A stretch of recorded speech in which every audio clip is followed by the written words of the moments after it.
Will You Please Sit Still? By Pastor John Frederickson. Presently, we have a 4-year-old grandson. He has more life and energy than Grandpa, Grandma, Mommy and Daddy combined. Actually, all our grandchildren do. However, our oldest in particular is constantly on the go and talking loudly. He finds it difficult to sit still for very long. Nonetheless, we've been working on the process of him attending church services with us. Recently I told him he needed to be very quiet while we were in the services.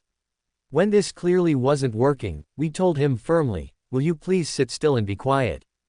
In the scriptures, the Lord repeatedly seeks to impress on our souls the need to be still and quiet.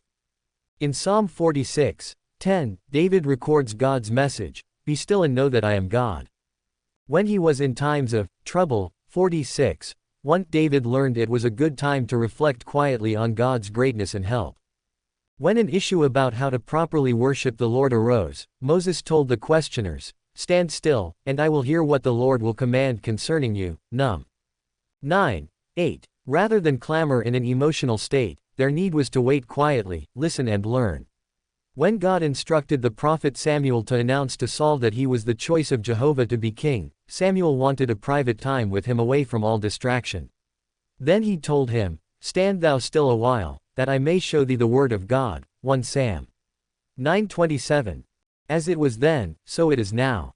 The best condition to fully comprehend a message from God's very words is in a state of quiet attentiveness without distraction. So important is this latter principle that we see Samuel practicing it again in the waning days of his ministry to Israel. He told them, "Now therefore stand still, that I may reason with you before the Lord of all the righteous acts of the Lord, which he did to you and your fathers." 1 Sam 12:7. We live in a time of too much busyness and distraction, especially with things that will not count in eternity. It is more important than ever for every child of God to recognize the necessity of being quiet and still before the Lord.